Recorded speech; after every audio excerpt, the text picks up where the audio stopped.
عن اسماء بنت يزيد رضي الله تعالى عنها أن النبي صلى الله تعالى عليه وسلم قال: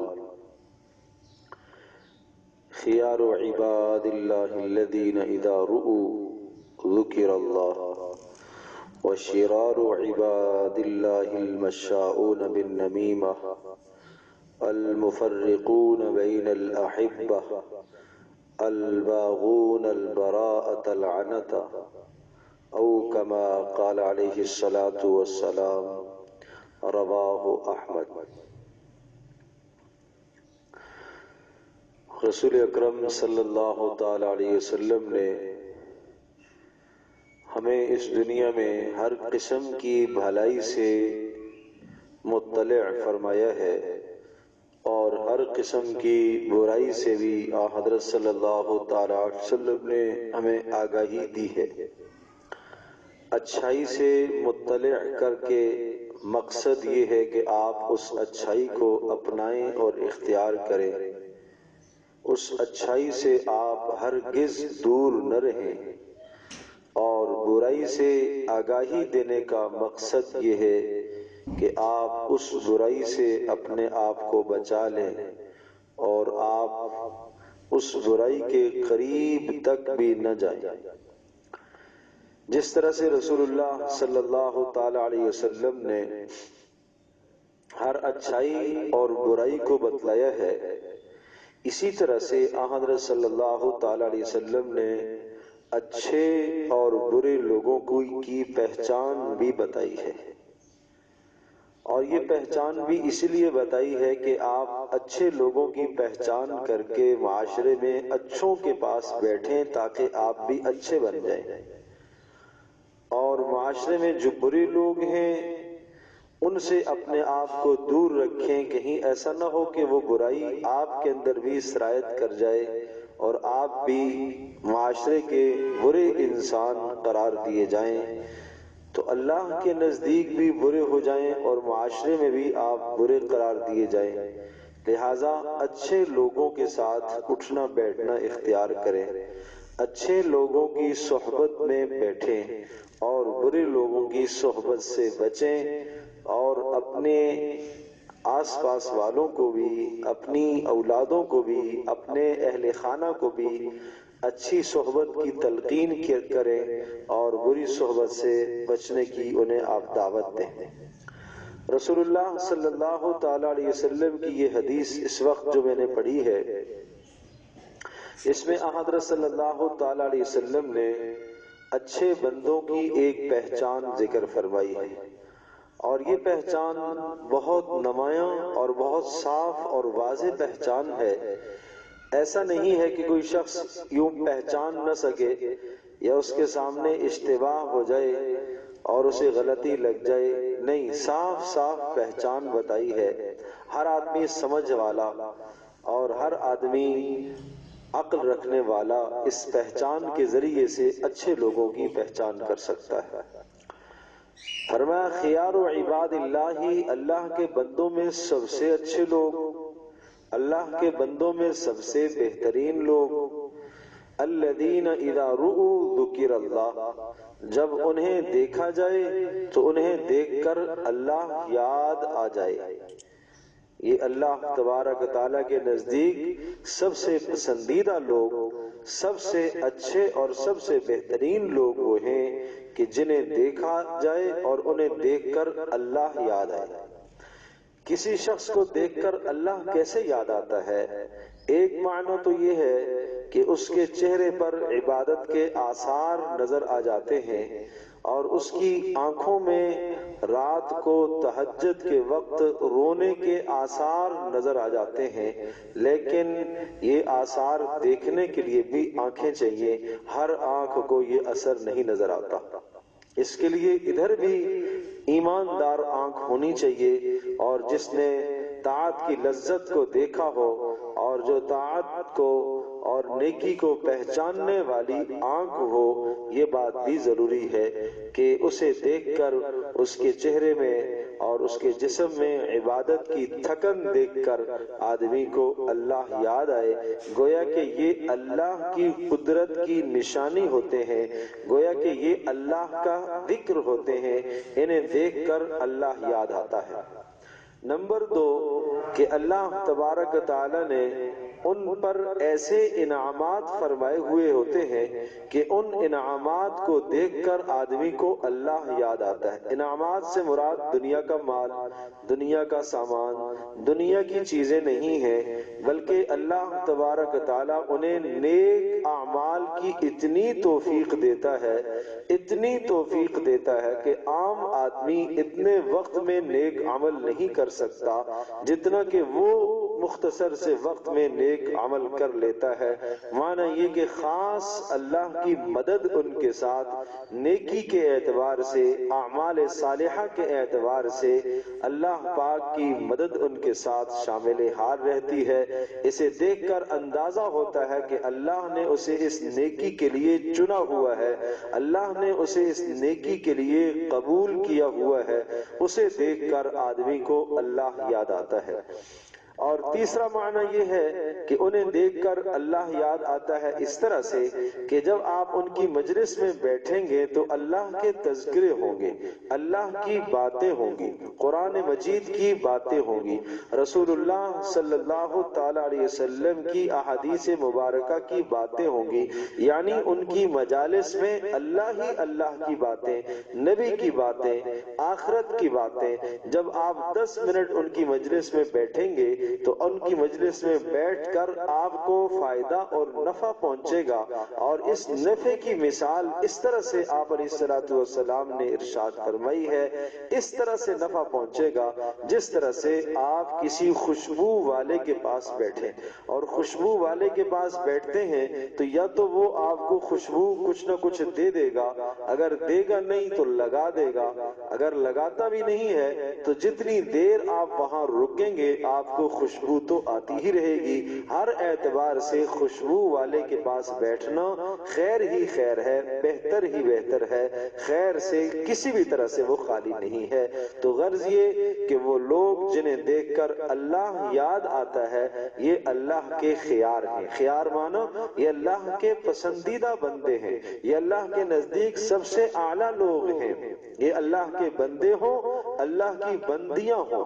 خواتین، ایسی خواتین کی مجالس کو جب دیکھیں کہ ان کے پاس بیٹھ کر اللہ یاد آئے، ان کی زبان پر ہر وقت اللہ ہی اللہ ہو، وہ اگر کچن میں اپنی ضرورت کو پورا کرنے کے لیے کھڑی ہیں تو ان کی زبانوں پر اللہ کا تذکرہ ہو، اور وہ اگر اپنے بچوں کو فیڈ کرا رہی ہیں اس موقع پر بھی ان کی زبانوں پر اللہ کا نام ہو، وہ اپنے بچوں کو تیاری کرا رہی ہیں اسکول کے لیے اس وقت بھی ان کی زبانوں پر اللہ ہی اللہ ہو، یعنی ان کا بچہ بھی ان سے اللہ کا تعارف سیکھے، اور ان کے گھر میں اللہ کے چرچے اتنے ہوں کہ جب آپ ان کے گھر میں جائیں، ایک دن آپ رکیں یا چند لمحے آپ وہاں ٹھہریں تو آپ وہاں سے کوئی نہ کوئی خیر ضرور لے کر آئے۔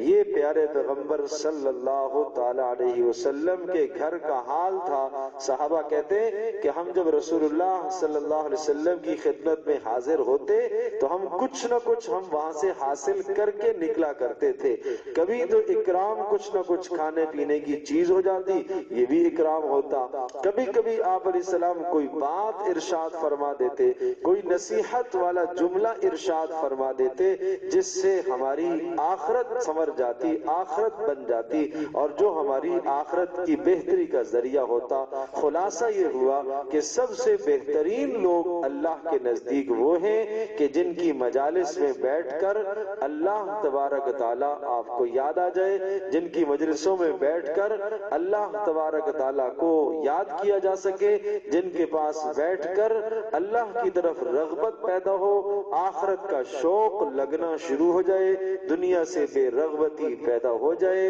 ایسے آدمیوں کے ساتھ جب آپ بیٹھیں، ایسی مجالس ہوں تو یہ مجالس اللہ کے نزدیک پسندیدہ مجالس ہیں۔ ان مجالس کو اختیار اختیار کیا جائے۔ تو ایک تو اس میں تنبیہ یہ ہے اور اشارہ یہ ہے کہ آپ ان مجالس کو اختیار کریں۔ دوسری بات یہ ہے کہ آپ ایسا خود بننے کی کوشش کریں کہ آپ کو دیکھ کر دوسرے لوگ راہ پکڑیں، آپ کو دیکھ کر دوسرے لوگ راہ راست پر آئیں۔ یہ ہے اچھے لوگوں کی پہچان۔ تو رسول اللہ صلی اللہ تعالی وسلم نے یوں اچھے لوگوں کی پہچان بتائی۔ اب آپ نے فرمایا اچھا برے لوگ کون ہیں وہ بھی سن لیجئے، اور سب سے پہلا کام تو ہم نے یہ کرنا ہے کہ ہم نے یہ دیکھنا ہے کہ ہم ان بروں میں تو نہیں ہیں، نمبر ایک۔ نمبر دو، پھر ہم نے یہ دیکھنا ہے کہ کہیں ان بری مجالس میں ہم تو نہیں بیٹھتے، اور نمبر تین ہم نے یہ کرنا ہے کہ اس قسم کے بروں سے ہم نے اپنے آپ کو اور اپنی نسلوں کو بچانا ہے۔ رسول اللہ صلی اللہ تعالی علیہ وسلم نے بروں کے معاملے میں، برے لوگوں کے معاملے میں تین پہچانیں، شناختیں، تین علامتیں ذکر فرمائی۔ اچھوں کے متعلق ایک بات اور بروں کے متعلق تین باتیں۔ کیوں؟ اس لیے کہ انسان برائی کی طرف زیادہ رغبت رکھتا ہے۔ آدمی کا نفس، آدمی کا مزاج، شیطان جب اس پر محنت کرتا ہے تو برائی کی طرف آدمی کی رغبت جلدی بڑھنے لگ جاتی ہے۔ اس لیے برائی کو پہچاننے کے لیے تین علامتیں، تین شناختیں ذکر فرمائی، اور نیکی کو پہچاننے کے لیے ایک بات ذکر فرمائی۔ تو فرمایا وَشِرَارُ عِبَادِ اللَّهِ، اللہ کے بندوں میں سب سے بدترین اور برے کون ہیں؟ المشاؤون بالنمیمہ، نمبر ایک جو چغل خوری کرتے پھرتے ہیں، چغل خوری کرتے پھرتے ہیں۔ چغل خوری کا مقصد کیا ہے؟ ایک آدمی کی برائی کو دوسرے کے پاس لے کر جانا، ایک آدمی کی بات کو دوسرے کے سامنے جا کر تذکرہ کرنا، اور دوسرے کی بات لے کر یہاں آنا، اور مقصد کیا ہوتا ہے؟ ایک ہے غیبت اور ایک ہے چغل خوری۔ غیبت میں یہ ہوتا ہے ذکر کا اخاک بما یکرہ، آپ اپنے بھائی کا تذکرہ ان الفاظ سے کرے کہ اگر بھائی کے سامنے وہ تذکرہ آئے تو اسے وہ ناگوار گزرے، بس اتنا معنی ہے غیبت کا۔ اس کو کہا غیبت کو کہ وہ تو زنا سے بھی بدترین جرم ہے، زنا سے بھی بڑا گناہ ہے، زنا سے بھی بڑا گناہ ہے۔ پوچھا گیا اللہ کے رسول اتنا بڑا گناہ، زنا سے بھی بدترین گناہ کس طرح سے ہو سکتا ہے؟ آپ نے فرمایا ان الرجل لیزنی فیتوب، اس لیے کہ آدمی جب زنا کرتا ہے تو توبہ کرتا ہے، فیتوب اللہ علیہ، اور اللہ پاک اس کی توبہ کو قبول کر لیتا ہے۔ وَإِنَّ صَاحِبَ الْغِیبَةِ، اور غیبت کرنے والا آدمی فرمایا لا یغفر لہ، اس کی بخشش نہیں ہوگی، حتی یغفرہا لہ صاحبہ، جب تک اس کا وہ آدمی جس کی اس نے غیبت کی ہے جب تک وہ نہ معاف کر دے اس وقت تک اس کی غیبت معاف نہیں ہوتی۔ ایک حدیث میں یوں ارشاد فرمایا صاحب الزنا یتوب، زنا والا آدمی اس کی توبہ قبول ہو جاتی ہے، وصاحب الغیبہ لیس لہ توبۃ، اور غیبت کرنے والے آدمی کی توبہ قبول نہیں ہوتی۔ اس لیے قبول نہیں ہوتی کہ جب تک اس وہ معاف نہیں کرے گا اس کی توبہ قبول نہیں ہوگی۔ اس لیے بڑے گناہ کی بات ہے، سخت گناہ کی بات ہے غیبت۔ تو یہ ہے چغل خوری کیا ہے؟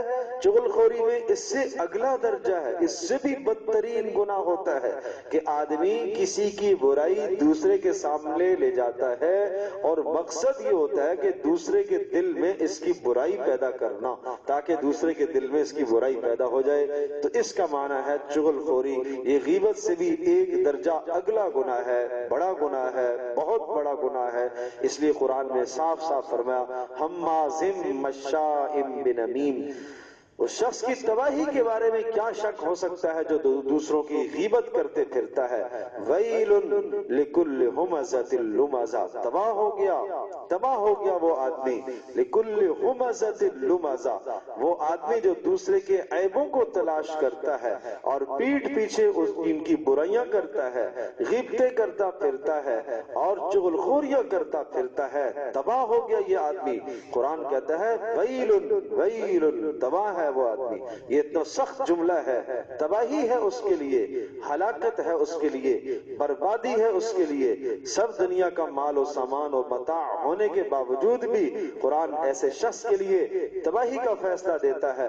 وَيْلٌ لِكُلِّ ہُمَزَةٍ لُمَزَةٍ، ہُمَزَةٍ لُمَزَةٍ، تانا دینے والا، اور لمزہ لمز کرنے والا، غیبت کرنے والا، دوسروں کو برے نام سے یاد کرنے والا۔ تو ایک نشانی تو یہ بتائی، وَشِرَارُ عِبَادِ اللَّهِ، اللہ کے بندوں میں سب سے بدترین جانتے ہو ان کی کیا پہچان ہے؟ الْمَشَّاؤُونَ بِالنَّمِیمَةِ، جو چغلخوری کرتے پھرتے ہیں۔ نمبر 2، الْمُفَرِّقُونَ بَيْنَ الْأَحِبَّةِ، محبت کرنے والوں کے درمیان نفرتیں ڈالتے ہیں، محبت کرنے والوں کے درمیان نفرتیں ڈالتے ہیں۔ یہاں بین الاحبہ سے مراد وہ محبت ہے جو حقیقی محبت ہوا کرتی ہے۔ دو سگے بھائیوں کے درمیان محبت حقیقی محبت ہے، نفرت ڈال دی، ایک کی برائی دوسرے کے سامنے کر کے نفرت ڈال دی۔ میاں بیوی کے درمیان میں سچی محبت ہے، ساس نے بیچ میں کچھ ایسی بات کہہ دی جس بات کی وجہ سے دونوں کے درمیان میں اختلاف پیدا ہو گیا، بیٹے کے دل میں اس کی بیوی کی برائی ڈال دی تو کیا ہوا؟ اس برائی کا نتیجہ یہ ہوا کہ بیٹے کے دل میں بیوی کی برائی آئی اور گھر میں لڑائی شروع ہو گئی۔ اسی طرح سے بیوی کے دل میں کسی اور نے اس کے شوہر کے متعلق برائی ڈال دی اور اس برائی کا نتیجہ کیا ہوا کہ آپس میں گھر میں گزر رہی تھی، میاں بیوی کی بہت اچھی طرح سے زندگی گزر رہی تھی۔ ایک پڑوسن آئی اور آ کر عورت سے پوچھتی ہے کیا حال ہے؟ اس نے کہا اللہ کا شکر ہے، اللہ کا شکر ہے۔ اچھا، یہ وہ چند باتیں پوچھی، ہر بات پر وہ کہہ رہی ہے اللہ کا شکر ہے۔ یہ آنے والی اللہ کی بندی یہ کہنے لگی اچھا آپ کو شوہر کتنا خرچہ دیتا ہے، جیب خرچ کتنا دیتا ہے؟ تو اس نے کہا اتنا دیتا ہے۔ بس اتنا تھوڑا سا جیب خرچ؟ کتنی تنخواہ ہے؟ اتنی تنخواہ ہے۔ اتنی تنخواہ سے اتنا تھوڑا سا جیب خرچ؟ مجھے تو اتنا ملتا ہے، یہ تو تمہارا حق بھی نہیں ادا کرتا۔ اس طرح سے باتیں کرتے کرتے اس نے اس عورت کے دل میں شوہر کی نفرت پیدا کرنا شروع کی اور چند دن نفرت اسی طرح سے ہوتی چلی گئی۔ اب جب شام کو شوہر واپس آتا وہ محبت اسے نہ ملتی جو روزانہ ملا کرتی تھی، وہ پیار اسے نہ ملتا جو ملا کرتا تھا۔ تو جب اس طرح سے ہوا تو پھر مرد کی طرف سے بھی زیادتی ہونا شروع ہو گئی۔ بالآخر دونوں کے درمیان میں جدائی اور فرقت پیدا ہو گئی اور دونوں کے درمیان میں علیحدگی ہو گئی۔ اب اس علیحدگی کا سبب اور ذریعہ کہاں سے بنا؟ وہ عورت جس نے صرف اتنی سی بات آگے کہہ دے دی کہ اچھا آپ کو اتنا تھوڑا سا جیب خرچ دیتا ہے، تو اس لیے بڑے گناہ کی بات ہے۔ المفرقون بین الاحبہ، دو محبت کرنے والوں کے درمیان میں نفرتیں نہ ڈالا کرو بھائی، دو محبت کرنے والوں کے درمیان میں نفرتیں مت ڈالو۔ میاں بیوی کے درمیان میں، باپ اور اولادوں کے درمیان میں، ماں اور اولادوں ماں بیٹی کے درمیان میں مت نفرتیں ڈالو، مت ایسا جملہ بولو جہاں نفرتیں پیدا ہوں۔ لیکن میں عرض کر رہا ہوں ان محبتوں سے مراد وہ محبتیں ہیں جو سچی محبتیں ہیں، جو صاف محبتیں ہیں، جو محبتیں اللہ کے حکم کے تابع ہیں۔ رسول اللہ صلی اللہ تعالی علیہ وسلم کا ارشاد ہے تم میں سے کوئی شخص صاحب ایمان نہیں ہو سکتا جب تک وہ اپنا سب کچھ میرے لائے ہوئے دین کے تابع نہ کر دے۔ لا یؤمن احدکم حتی یکون ہواہ تبعا لما جئت بہ، جب تک سارا کا سارا اپنا سارا وجود، سارا احساس اور سارے جذبات، ساری محبتیں، ساری نفرتیں میرے دین کے تابع نہ کر دے جو میں لے کے آیا ہوں۔ ایک آدمی نمازی بھی ہے، روزے دار بھی ہے، سب کچھ ہے، لیکن محبت میں وہ آزاد، جسے چاہا، جس کو چاہا، جس طرح سے چاہا محبوب بنا لیا۔ اس نے رسول اللہ کی سنت کو نہ دیکھا، یہ بالکل غلط۔ ایک آدمی نے نفرت کی، جس طرح سے چاہا سامنے والے سے بغض رکھا، نفرت رکھی۔ ہاں رسول اللہ نے بتایا 3 دن تک آپ کو نفرت کے اظہار کی اجازت ہے، اس کے بعد بالکل نہیں۔ محبت وہ جو اللہ کی رضا کے لیے ہو، وہ محبت محبت جو تمہیں اللہ کی نافرمانی کی طرف لے کر جائے وہ محبت نہیں کہلاتی، وہ محبت نہیں کہلاتی، وہ نفس کا تقاضا ہے، وہ شیطان ہے، وہ شیطانی حربہ ہے، وہ محبت نہیں ہے، وہ شیطانی حربہ ہے، وہ صاف صاف شیطان ورغلانے کے لیے آیا ہے۔ دونوں کو ایک دوسرے کے محاسن دکھائے، اجنبی کو اجنبی کے محاسن، اجنبی مرد کو اجنبی عورت کے محاسن دکھاتا ہے، اور جس سے دونوں کے درمیان میں ظاہری محبت پیدا ہوتی ہے وہ محبت نہیں ہے، وہ محض لذت ہے، وہ محبت نہیں ہے، وہ محض لذت ہے، وہ شیطانی حربہ ہے جو دونوں پر استعمال ہونے والا ہے۔ اپنے بچوں کو، اپنی بچیوں کو، جوانوں کو اس برائی سے بچائیے۔ فروری کے مہینے کے اندر 14 فروری میں یہ دن منایا جاتا ہے جسے محبت کا دن کہا جاتا ہے، اور اس میں تحفے تحائف دیے جاتے ہیں اور پیش کیے جاتے ہیں۔ اسلام محبت سکھاتا ہے، اسلام محبت کی کا درس دیتا ہے، لیکن اسلام نے محبت کی حدود متعین کی ہیں۔ اسلام نفرت کی حدود بتاتا ہے، اسلام محبت کی بھی حدود متعین کرتا ہے۔ ایک آدمی کاش یہ تو محبت کا تحفہ ماں کو دیتا، اپنی بہن کو دیتا، اور اسی طرح سے اپنے محرم رشتے کو دیتا۔ محبت کی بات تھی کہ اس نے گفٹ لایا ہے اپنی ماں کے لیے، اپنی بیٹی کے لیے، اپنی بہن کے لیے تحفہ لایا، تحفہ پیش کیا۔ عزت کی بات، اجر کی بات، اجنبی کا اجنبی کو تحفہ دینا، اجنبی کا اجنبی کو تحفہ دینا حرام ہے، ناجائز ہے۔ رسول اللہ صلی اللہ تعالی علیہ وسلم سے زیادہ کوئی اپنی امت کے ساتھ خیر خواہ نہیں ہو سکتا جتنا کہ رسول اللہ صلی اللہ علیہ وسلم اپنی امت کے ساتھ، ہر فرد کے ساتھ خیر خواہ تھے۔ اتنا کوئی باپ اپنی اولاد کے ساتھ خیر خواہ نہیں ہو سکتا، کوئی ماں بھی اتنی خیر خواہ نہیں ہو سکتی، کوئی شخص کسی کے ساتھ، کوئی شوہر بیوی کے ساتھ اتنا خیر خواہ نہیں ہو سکتا جتنا کہ رسول اللہ صلی اللہ تعالی علیہ وسلم اپنی امتیہ کے متعلق خیر خواہ تھے۔ رسول اللہ صلی اللہ علیہ وسلم کے متعلق آتا ہے، حضرت عائشہ رضی اللہ تعالیٰ عنہ فرماتی ہیں کبھی بھی پیارے پیغمبر صلی اللہ تعالی علیہ وسلم کا ہاتھ کسی غیر محرم عورت پر نہیں پڑا، کبھی بھی ایسا نہیں ہوا، کبھی بھی حضرت صلی اللہ علیہ وسلم کے ہاتھ نے کسی غیر محرم عورت کے ہاتھ کو نہیں چھوا۔ حضرت صلی اللہ علیہ وسلم امت پر شفیق تھے، مہربان تھے، ان سب باتوں کے باوجود آپ نے محبت کی حدود بتائی ہیں، ان حدود سے تجاوز کرنے سے منع فرمایا ہے۔ تو اس لیے اس برائی کو اپنے گھر میں نہ آنے دیا جائے، اس قسم کی فرسودہ چیزوں کو بالکل گھر میں نہ جگہ دی جائے۔ اسلام عدل چاہتا ہے، اسلام انصاف پسند مذہب ہے، اسلام دین فطرت ہے، اور فطرت انسان کی یہ کہتی ہے کہ انسان کو اللہ پاک نے حیوان سے ممتاز بنایا ہے، فرق رکھا ہے۔ حیوان اپنی ضرورت کو پورا کرے جس طرح سے چاہے پورا کرے، لیکن انسان کو ضرورت کو پورا کرنے کے راستے سمجھائے۔ اس کے سامنے پانی کا گلاس ایک رکھا ہوا ہے، بتایا گیا یہ گلاس یہ آپ کے گھر کا ہے، آپ کے گھر کا پانی ہے جو آپ کے مال کا خریدا ہوا ہے۔ ایک پانی سامنے لا کر چوری کا رکھا گیا ہے، ڈکیتی کا رکھا گیا ہے، پیاس دونوں سے بجھے گی۔ اسے بتایا جا رہا ہے یہ چوری کا ہے، یہ آپ کے گھر کا ہے، اب آپ کی مرضی۔ ممکن ہے وہ چوری کا لایا گیا ہو، وہ زیادہ ذرا لذیذ بھی ہو، اس میں ٹھنڈک بھی زیادہ ہو، گرمی کا موسم ہے، اس میں کوئی دیگر مشروب مٹھاس بھی شامل ہو، لیکن یہ جو اپنے گھر کا ہے یہ سادہ ہی سے ہی، لیکن یہ آپ کے لیے حلال یہ ہے، وہ آپ کے لیے حلال نہیں ہے۔ بالکل اسی طرح سے یہاں بھی اسلام محبت بتاتا ہے، یہ محبت کی جگہ ہے، یہاں محبت کرنا آپ کے لیے حلال ہے، اور اس محبت کو ادھر صرف کرو گے تو یہ تمہارے لیے حرام ہے۔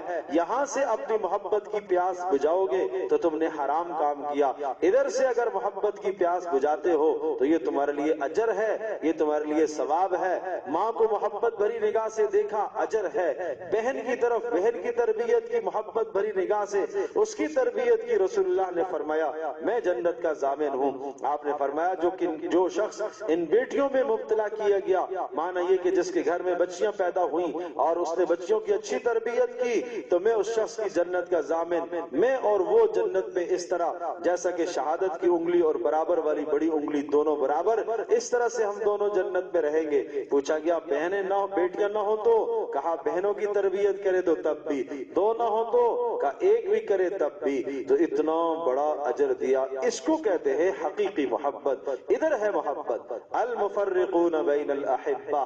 بات یہ عرض کر رہا تھا کہ برے لوگوں کی دوسری پہچان یہ سمجھائی جو نفرت ڈالنے والے ہیں، محبت کرنے والوں کے درمیان نفرت ڈالتے ہیں، کسی بھی طرح سے نفرت ڈالتے ہیں، زبان سے، اشارے سے، کنائے سے، کسی بھی طرح سے نفرت ڈالتے ہیں، کسی بھی طرح سے نفرت ڈالتے ہیں. یہ سخت گناہ کی بات ہے. بسا اوقات زبان سے نفرت ڈالی جاتی ہے، بسا اوقات زبان سے نہیں اشاروں سے نفرت ڈالتا ہے. آدمی دوسرے کا تذکرہ آتا ہے منہ چڑھا لیتا ہے، منہ چڑھا لیتا ہے تو اس کا مطلب یہ ہوا کہ اس کے دل میں اس کی کوئی برائی ہے. اب کیا ہے، اگلے والے کے دل کو اس نے مشوش کر دیا، دل میں تشویش پیدا کر دی، تو یہ گناہ کی بات ہے. تیسری نشانی الباغون البراءۃ العنت. فرمایا الباغون، اور برے لوگ بتاؤں کون سے ہوتے ہیں؟ ان کی تیسری نشانی یہ ہوتی ہے الباغون، جو چاہتے ہیں، جو طلب کرتے ہیں، جو تلاش کرتے ہیں، جو ٹوہ میں پڑے رہتے ہیں، جو ڈھونڈتے ہیں. کیا چیز؟ البراء، نیک لوگوں کے اندر گناہ تلاش کرتے ہیں، نیک لوگوں میں گناہ تلاش کر کے ان گناہوں کی تشہیر کرتے ہیں، دوسروں کو بتاتے اچھا وہ لوگ، وہ آدمی جس کے بارے میں تم یوں یوں گمان کرتے ہو، اس کو تو میں نے یہ کرتے دیکھا، اس کو تو میں نے یوں کہتے دیکھا، اس کو تو میں نے یہ کہتے دیکھا، اس کو تو میں نے یہ بولتے سنا. کیا کر فلاں نے اس کے بارے میں یوں کہا، فلاں نے اس کے بارے میں یوں کہا. سب جھوٹ پر بنیاد، ایک بھی جھوٹا، دوسرا بھی جھوٹا، تیسرا بھی جھوٹا، جھوٹ پر بنیاد، جھوٹ پر بنیاد کھڑی ہے. اچھا اس نے کس سے سنا؟ فلاں سے سنا. اس نے کس سے سنا؟ فلاں سے سنا. اس نے کس سے سنا؟ فلاں سے سنا. کچھ بھی پتہ نہیں ہے کس نے کہاں سے بات اٹھی ہے. میرے عزیز دوستوں اور بزرگوں اور ماں اور بہنوں، اگر برائی ہے بھی تو تب بھی اسلام کا حکم یہ ہے کہ ستر کر دو، پردہ ڈال دو، پردہ ڈال دو. جس نے کسی مسلمان کی برائی پر پردہ ڈال دیا، اللہ قیامت کے دن اس کی برائیوں پر پردہ ڈالے گا، اس کے گناہوں پر پردہ ڈالے گا. اس کو میدان محشر میں اللہ ذلیل اور رسوا نہیں ہونے دے گا، نہیں ہونے دے گا. اور جو کسی کے عیبوں کو تلاش کرتا ہے، برائیوں کو تلاش کرتا ہے، ٹوہ میں پڑتا ہے، اس کی برائیاں قرید کر لا کر معاشرے میں سب کے سامنے ظاہر کرتا ہے، کیا بتایا کیا ہوگا؟ اللہ پاک اس کی برائیوں کو تلاش کرنا شروع کر دے گا. اور جس شخص کی برائیاں اللہ تلاش کرنا شروع کر دے، اللہ اس کو گھر بیٹھے رسوا کر دے گا، ذلیل کر دے گا، تباہ و برباد کر دے گا. اس لیے کسی کی برائی، آج کل تو میڈیا کا دور ہے، یہاں پر بھی اسی طرح سے برائیاں ایک دوسرے کے متعلق نشر ہوتی ہیں، تنظیموں کے متعلق، پارٹیوں کے متعلق، سیاسی لوگوں کے متعلق. بھائی ہمارا کیا کام ہے ان باتوں کو آگے شیئر کرنے کا، آگے بھیجنے کا؟ کیا کام ہے؟ ایک پارٹی مخالف پارٹی کی بات آتی ہے، اسے آگے شیئر کرنا ضروری سمجھتا ہے، وہ فرض سمجھتا ہے. بھائی اول پہلی بات تو یہ ہے کہ یہ برائی ہے بھی یا نہیں. اگر برائی ہے، جب بھی اس کا آگے نشر کرنا تمہارے لیے جائز نہیں ہے. اور کیا تمہارے پاس تحقیق ہے؟ کیا تحقیق ہے؟ کس تحقیق کی بنیاد پر آپ یہ بات کہہ رہے ہو؟ اس لیے بسا اوقات لوگ یوں کہہ دیا کرتے ہیں، ارے جی فلاں نے کہا ہے، فلاں نے کہا ہے. بھائی فلاں نے بھی کہا ہو، جب بھی کہا ہو، جب بھی کہا ہو، جب بھی آپ کے لیے اس برائی کا نقل کرنا آگے جائز نہیں ہے، تو رسول اللہ صلی اللہ علیہ وسلم نے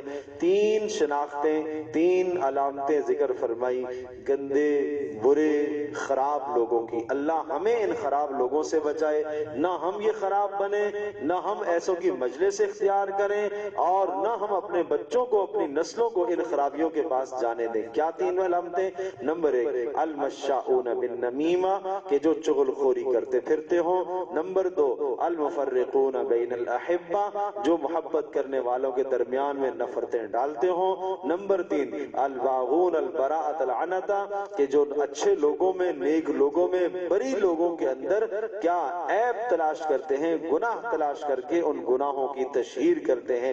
یہ شر العباد، یہ گندے لوگ ہیں، یہ اللہ کے نزدیک بدترین مخلوق ہیں، یہ اللہ کے نزدیک برے لوگ ہیں، یہ دیکھنے میں تو انسان ہیں، اللہ پاک کے یہاں یہ انسان نہیں ہے، یہ گندے لوگ ہیں، شر عباد اللہ ہے، اللہ کے بندوں میں، اللہ کی مخلوق میں سب سے برے ہیں۔ تو بھئی اس برائی سے ہم نے اپنے ماحول کو بچانا ہے، اپنے آپ کو بچانا ہے، اپنی نسلوں کو بچانا ہے۔ تو یہ 4 باتیں میں نے عرض کی ہیں کہ خیار العباد، اچھے لوگوں کی نشانی کیا بتائی؟ جب انہیں دیکھا جائے تو اللہ یاد آ جائے، خود بھی اچھا بنو، اچھوں کی مجلس میں بیٹھو، ایسی مجالس تلاش کرو۔ اور برے لوگوں کی نشانیاں 3 بتائیں، جب آپ ان کے پاس بیٹھیں تو وہاں غیبتیں ہو رہی ہوں، وہ دوسروں کے درمیان میں جدائیاں پیدا کر رہے ہوں اور وہ دوسروں کے عیوب کو اچھال رہے ہوں، ایسے بروں سے اپنے آپ کو بچائیں اور نہ آپ برا بنیں، اور اپنی نسلوں کو بھی بچائیں۔ اللہ پاک ہم سب کے لیے عمل کرنا آسان فرمائے۔